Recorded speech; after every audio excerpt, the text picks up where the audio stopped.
Hello, everyone. And today we are again talking about Scrum Master related queries. Sometimes you can relate them with an interview. Sometimes you can just say that they are Scrum Master discussions. And we have a professional and who is willing to share some of the queries, primarily coming in the interview and other space. And we'll explore together as we have been doing before. Now, before we get into detail, you may want to give you a brief intro so that people can relate to, and then we get started. Okay, so hello, Saket. I am a project manager working for a software company, but my role it has been more like a traditional project manager. Mm-hmm. I've been using your channel on YouTube in order to get in shape, to learn more about the Scrum. Great. So now I was able to just last week to launch a purely Scrum Master position. So whenever Great. you're ready, I think I will start with the interview questions. Great. Let's start. Yeah. Okay, so the first questions they asked me were like they asked me to run them through Scrum accountabilities, and they asked me after I finished with explaining the Scrum accountabilities. They asked me if it's possible for one person to be at the same time product owner and a Scrum master, and also to tell me if there is this is advantages or disadvantages and stuff like that. Yeah. So it's a little controversial. You need to understand how the person is taking it. But I liked when the person said that tell me about advantages and disadvantages. Then it makes Mhm. little easy to handle it. Advantages is definitely the organization may want to see a one person giving both the information because they may have a perception that there is no enough work for two people for doing this particular job. So that's a usual reason for which these kind of things get started. The disadvantages are primarily for the reason many of the Scrum trainer or Agile people discourage that is because it makes one person too much powerful or engaged for like benefit of the teams as well as for delivering the business. So it may results into the conflict of interest in a way, because as a product owner my interest is primarily to get things done because I have a business to take care of. Whereas as a Scrum Master, I need to focus on the team gets there enough time, enough space, they get their technical excellence time so that I take care of the team and then I help the delivery happening. So now it depends upon the culture and the nature of the work as well as a team. One person can definitely take care of the team as well as can take care of a delivery if you have a matured individual who understands that in a long run, if we need to work well, we need to sustain both the things. So it's possible, but sometimes in many cases there's a risk of the person may start prioritizing the requirement and the delivery more over a team health and technical qualities, which can lead to a poor product performance in a future because there is no cross checking happening. One person is having both the views. When we have a two people doing, the Scrum Master is doing more cross checking towards quality, health, happiness of the team, and whereas a product owner is more focusing on business delivery, value delivery, and the feedback we are Mhm. getting. And they may work they work as a kind of a balancing act on each other. Product owner probably keep challenging the team as well as Scrum Master, the whole people, to deliver value, whereas a Scrum Master may keep challenging the product owner to ensure right prioritization, the more commitment as per the capacity. So it balances it out.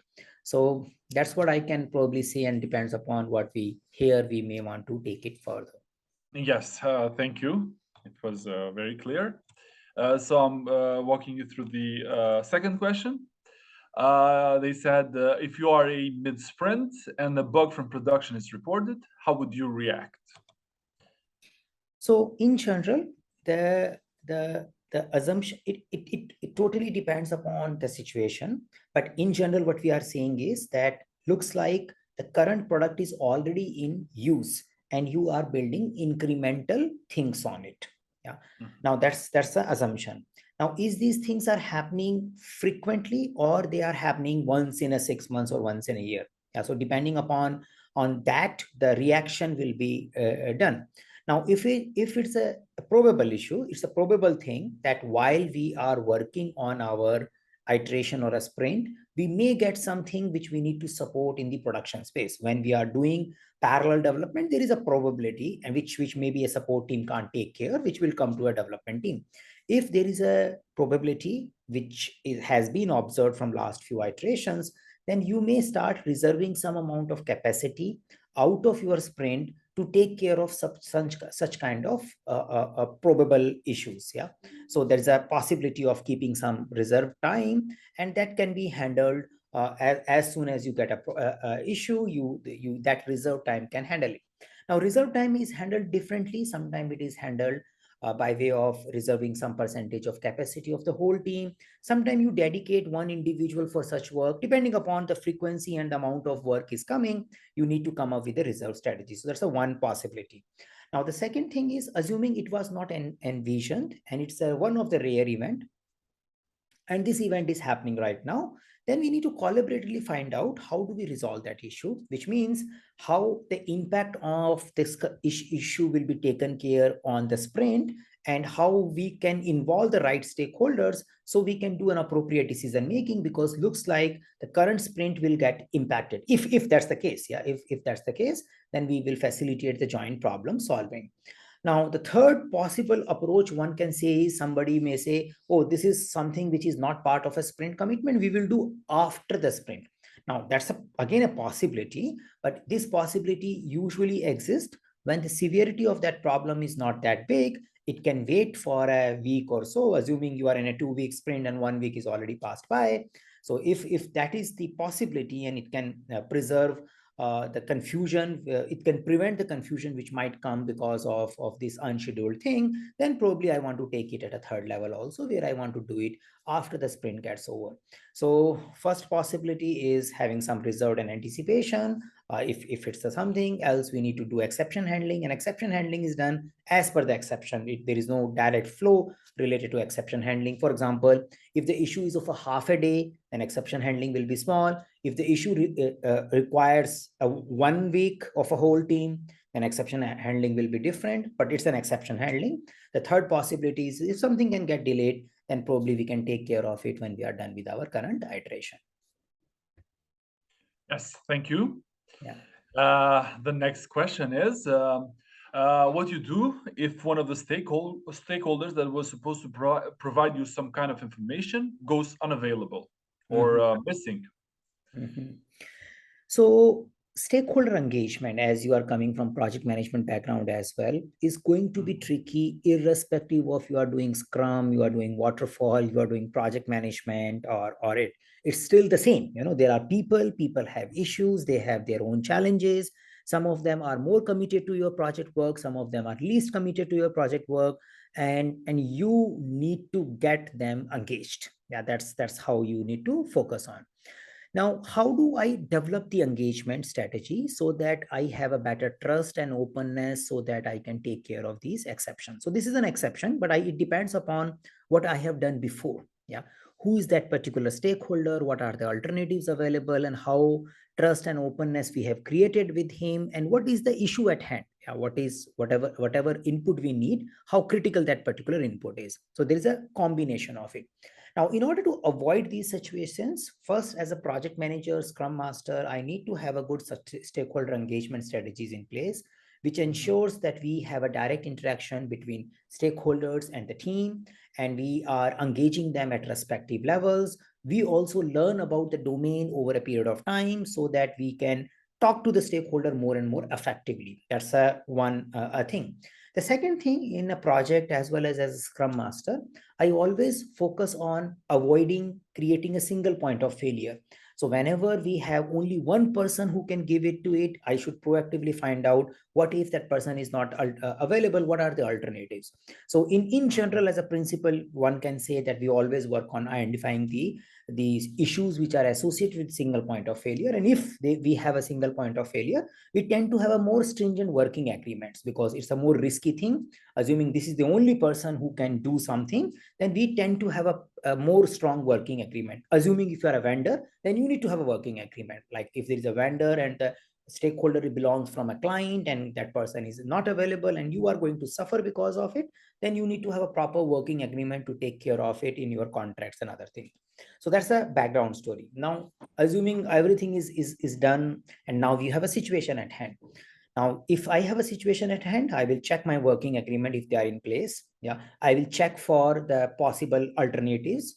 If working agreements are in place, do we have an escalation path also attached to, or exception handling path also defined in the working agreement, how these exceptions should be handled if they occur? So if they are there, I follow that. If assuming if that thing is missing, then I look for, is there an alternative?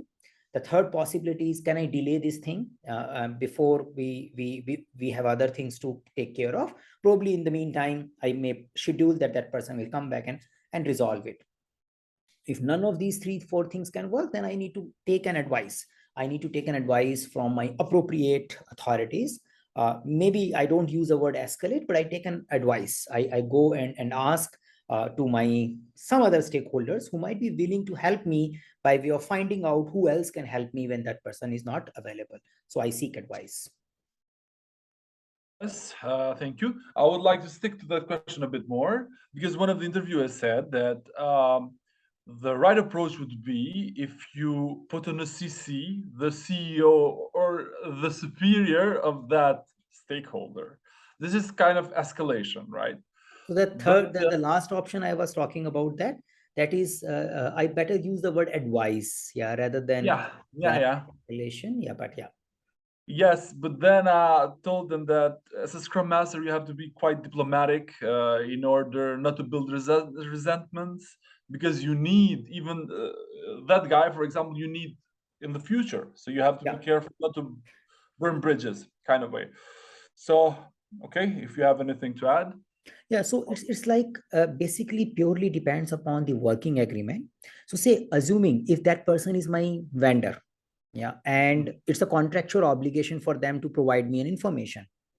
And Mhm. if that person is not giving me an information, that person is not responding, I will definitely escalate without even thinking about much, because it's the vendor. They are breaching the contract. They are delaying my Okay. work and they must do it. Yeah, that's the one possibility I will do.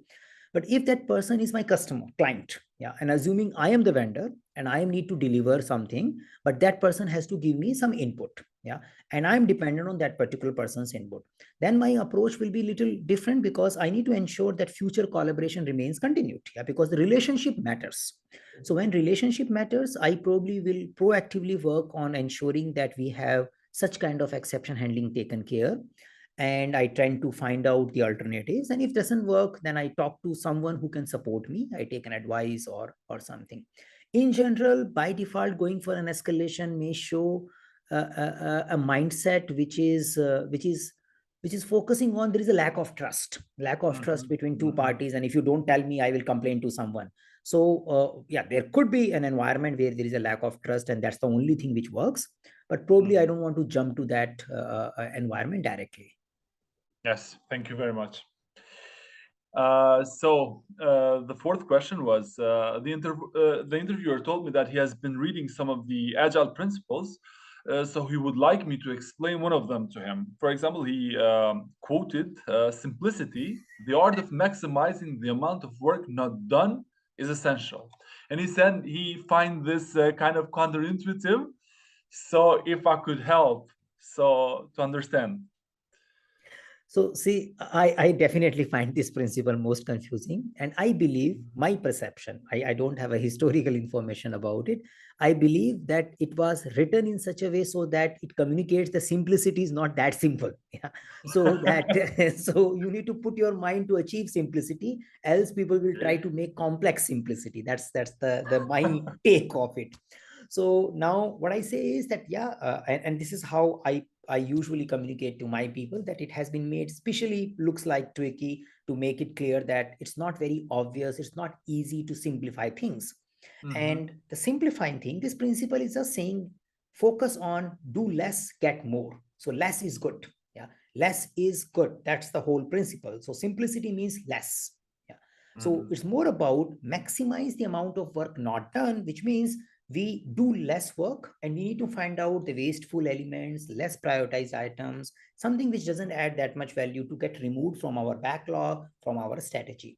So it says that it's an art. It doesn't come automatically. Yeah. It's an art thing, which means we need to work creatively, collaboratively, innovatively to identify what all features, what type of testing, what type of coding, what type of documentation may not be needed at all. So we can maximize them and do the minimum and get maximum. So do less is simple way of saying it, I guess. Yes, yes, yes.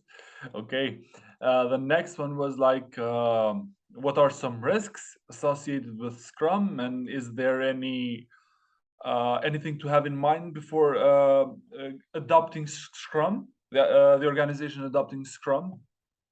So what I believe is the basic assumption of Scrum, and even we can say the Agile Manifesto has a basic assumption which believes in that build project around motivated individuals. So that's the basic assumption. That, but if that assumption is wrong, then we have a problem. That's the whole thing. So if the idea here is that we have a people who want to work provided you get a right environment. Now, if you're working in a space where people hardly work for 6 months and then they find another job, you have 20, 30, 40% of your team get replaced within a 1 year, then these assumptions may not hold true. And focusing on self-organizing, cross learning and all might be an expensive job. That's the thing. So in those environment, people may tend to focus on more the clearly defined work rather than collaborative work, because people can come and go. So we may want to work in a very specific space, but that's the area where innovative product may also not be delivered. So we need to find a process and we need to find an environment which supports our business model. Now, if the business model is relying on innovative product, I need to create a culture and the environment in my organization which attracts motivated individuals, which can keep motivated individuals for long.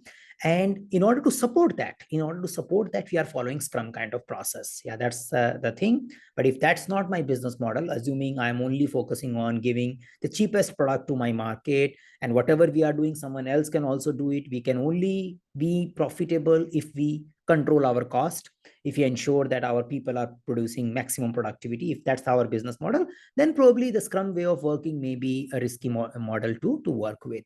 So it's a place where creativity and collaboration is needed, and if that is not the case, then it could be a risky space to be in. Yes. So these were all the questions. I thank you very much for your time, and I really hope that somebody else will benefit from these videos, as I'm sure they will.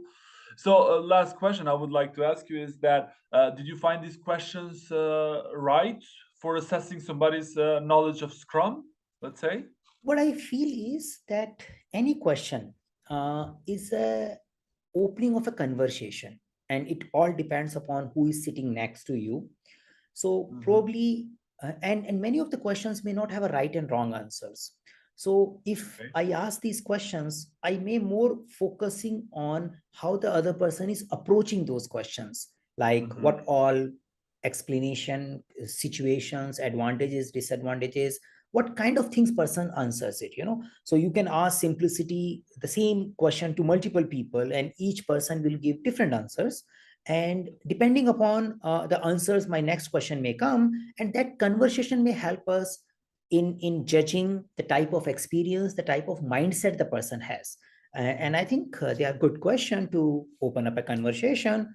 May not be focusing on a right or wrong answer. So it doesn't mean that if someone has said A, then only the person should get selected. Okay. Okay. So, thank you very much. Perfect. Yeah, nice meeting, and thank you. Yeah. Thank you. Have a good Bye. day. Bye.